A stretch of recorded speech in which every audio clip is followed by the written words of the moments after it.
Hi, my name is Manish Gupta, and in this video, I'm going to talk about CascadeXML, which is an algorithm, transformer-based algorithm for end-to-end multi-resolution training for extreme classification. So let's get started. Recall that extreme classification is the problem of multi-level classification in the space of millions of labels. Okay. So previously I have talked about several of these algorithms: AttentionXML, LightXML, XR-Transformer, and now we are going to talk about CascadeXML. So as you can see, CascadeXML is related to these three algorithms. So unlike AttentionXML, which was basically based on Bi-LSTMs, all of these others are transformer-based algorithms, right? So AttentionXML had adaptive attention maps. In fact, for every level in the hierarchical label tree, it sort of used to store an LSTM, a separately trained LSTM. Now, LightXML and XR transformer basically said that we'll store the same shared transformer representation and it will be shared across different layers in the hierarchical label tree. Unlike that, Cascade XML essentially is also adaptive in nature. And this picture in some way should give you an idea how it is adaptive, but I'll talk about it in detail anyway. Okay. So Attention XML basically used multiple encoders, multiple LSTM encoders, one per layer, right? So while Light XML and XR transformers wanted to be small-sized models, and therefore they basically trained a shared representation across layers, right? So it basically has a single encoder. Interestingly, although Cascade XML is adaptive, attention maps are adaptive, but still it has a single encoder, which is nice. Okay. Now, all of these algorithms, excluding LightXML, essentially use multi-level hierarchical label tree, right? And Attention XML is not end-to-end trained, and also XR Transformer is not end-to-end trained, but LightXML and Cascade XML, as we will see, are end-to-end trained. Okay. So which basically means that the shortlister and the classifiers are all trained in a single backpropagation loop. Okay. So that's a comparison with the previous methods. So now let's sort of understand the main trick in Cascade XML. So just like all other methods, it basically uses some text vectorizer, which basically takes the document text and essentially tries to embed it into a d-dimensional embedding. Okay. This basically this encoding is actually done using some transformer. Now, in this particular case, in the picture, you see BERT, and for large data sets, they use BERT. For smaller data sets, they use other models also like BERT, Roberta, XLNet, and so on. Okay. Um, it is end-to-end multi-resolution learning pipeline. So as you can see, it makes use of a hierarchical label tree, and it also makes use of a transformer, a transformer encoder, right? So it uses multi-layered architecture of a transformer model, right, for attending to different label resolutions with separate feature representation. So as you see, it's not like the entire transformer is basically fine-tuned at every level, right? I mean, essentially, different layers of the transformer map to different layers in the hierarchical label tree. So the way this happens is that when you get a data point at train time, how does it work, right? So when you get a data point, you basically pass through the BERT model, get the embeddings until, let's say, the sixth layer here. At the sixth layer, you take the CLS representation of the BERT model and use it to basically, learn the classifiers at the first level of the hierarchical label tree. Now, of course, you would have also created a hierarchical label tree beforehand, right? So, and these are nodes. R1 are the clusters or the meta labels at the first level. In the tree, R2 are at the second level, R3 at the third level, and the last level is the leaf level, right? So, so essentially, when a data point is passed through, you get the embedding at at layer 6 of the transformer. You basically take the CLS representation, use it so as to train the classifiers at the first layer of the hierarchical label tree. Okay. Now, this one basically is then used, after you've learned this representation, you essentially take the data point and essentially use it to get the top few, in this particular case, only top one is shown, but in general, you basically try to get top few, a shortlist of top few meta labels so that you do not really do further, further further exploration, let's say, of this particular node. Okay, so essentially those violet colored nodes are the ones that you basically select. and you try to sort of go drill down deeper into that particular node in the hierarchical label tree. Okay. So you basically choose this one, and then you do the training further based on the shortlist based on the shortlisted labels which are present in that node in the tree broadly. Okay. We will talk more details on the next slide, but that's broadly what happens. And then you do two more levels of transformer encoding, and then you basically take the layer 8, the representation CLS token representation to layer 8, and use it to learn the weights for the next level in the hierarchical label tree. Okay. So the idea is that meta classifiers W1 to W3, these meta classifiers, as you see them, W1 to W3 use BERT features, sampled BERT features obtained from the CLS tokens of various layers of the transformer for shortlisting. Okay. So the last layer, layer 12, its BERT features are basically used to learn the classifiers for the last layer, right? So the extreme classification task is basically done using the last layer of the transformer, but the easier meta label classification tasks are actually done using some intermediate representations of the CLS token from the transformer encoder, right? So what does this provide? This basically provides a single transformer encoder, which is basically used for doing the embedding, just like essentially you do it in XR transformer also.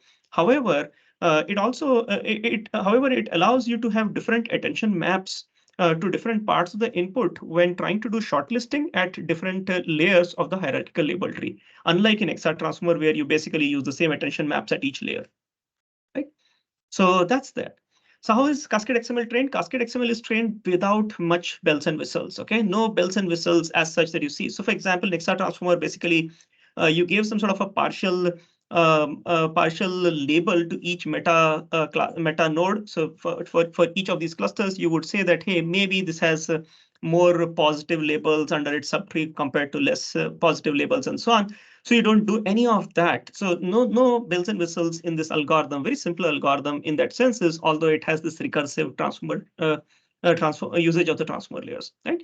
So the first step is, of course, to build the hierarchical label tree. And the way they do that is, again, using this aggregated representation of the relevant data points. So you take the TF-IDF sparse vector representation, and you obtain a representation, normalized representation for each label. You use these normalized, data point aggregated TF-IDF representations and do balanced k-means clustering with t different levels. K is not necessarily set to 2, so you could actually have a shorter and a broader tree. Okay. So at each level in the hierarchical label tree H, you basically have different sets of nodes, which you can call them as clusters or meta labels. So R1 to RT. So R1 are basically meta labels or clusters or nodes, whatever you like to call them, at level 1. At level 2, level 3, up to the tth level in the hierarchical label tree.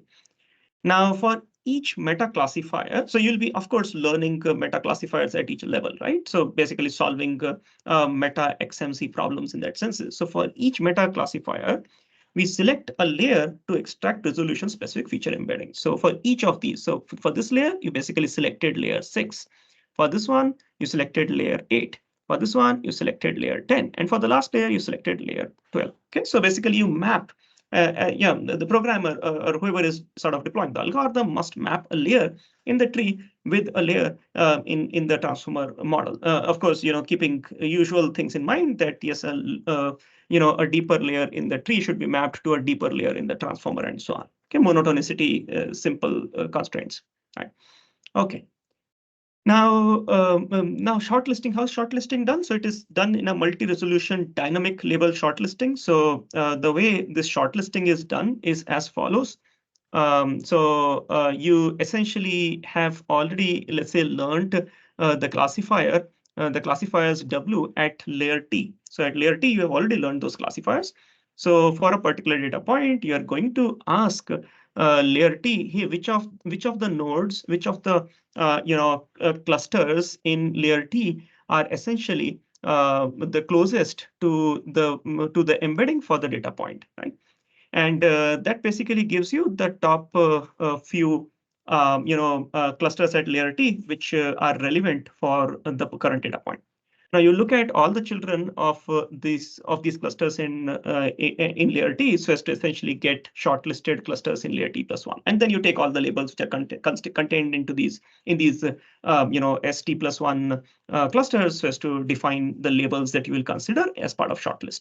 However, that is not enough. At train time, of course, this cannot guarantee that all the positive labels for a particular data point are included in the shortlist, and therefore you explicitly add those particular labels in the those particular clusters, in that sense, those particular clusters at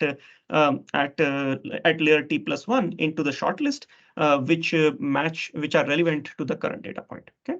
So basically, you take the current data point and you already know their relevant labels. So from those labels, map it up to the clusters at level T plus one, and whichever relevant, you basically consider them also as part of the shortlist. Besides the ones that have been ranked that are most similar to the current to the current data points embedding.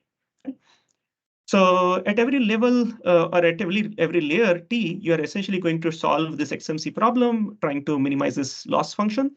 So trying to minimize the loss function defined between the similarity between the classifier vector W and the embedding for the data point and the actual label. So what you want to ensure is that if the actual label is, or if the particular cluster is relevant to the data point, then its similarity with respect to that cluster's classifier should be as high as possible. And if the cluster or the meta label is not relevant for the particular data point, then its similarity with the classifier for that meta label should be as low as possible. Okay. Now the shortlist sizes may be different, and therefore this particular loss, when you normalize with the shortlist size, gives you the average loss for that particular level. The interesting part is that you don't train them one by one. You basically train all of these together. So essentially, you're going to add up all the loss that you accumulate from layer one, layer two, layer three, layer four. You accumulate all of these losses, and then you're going to sort of optimize for them all together. Okay, so of course you have to weigh them. So and the weighing is done basically based on the shortlist sizes. Now the shortlist sizes at each of those layers could be different, and just to ensure that you're normalizing across those shortlist sizes, you also have this alpha, which basically takes care of normalizing across shortlist sizes.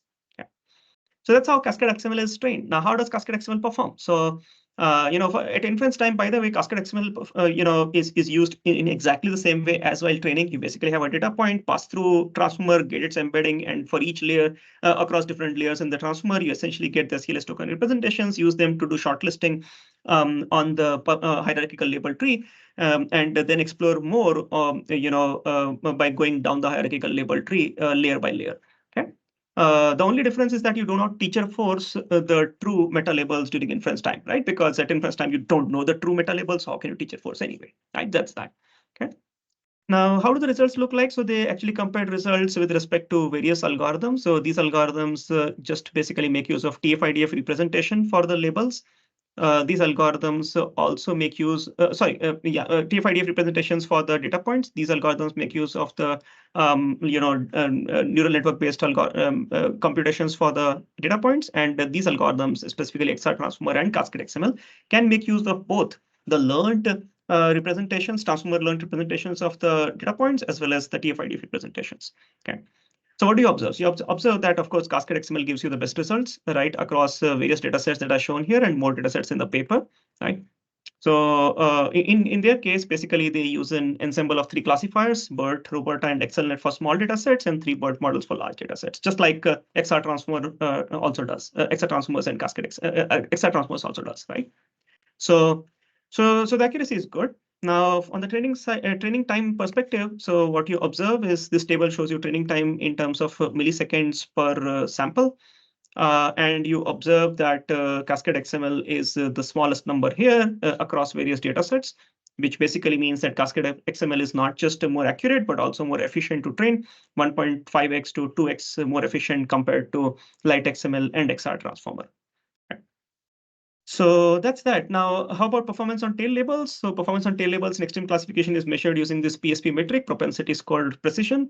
And we observe that CascadeXML out, in the paper, it's not shown here, but in the paper, you can see those results that CascadeXML outperforms XR-Transformer and AttentionXML by 5 to 8% on large public data sets on PSP83 and PSP85. Okay, so in short, in this video, I talked about CascadeXML, which basically involves an end-to-end multi-resolution learning pipeline. So you basically train the meta classifiers in the hierarchical label tree and the different layers in the transformer somewhat in synchronization in that senses. And then you use the multi-layered transformer architecture for attending to different label resolutions with separate feature representations, right? From the CLS token. So also CascadeXML is simpler to implement. The training can be done in a single end-to-end pass and faster to train as well. CascadeXML code is available there. And that's it for the video. Hope you liked the video. Thank you for watching. Connect with me on my LinkedIn. Look at my research. Thank you.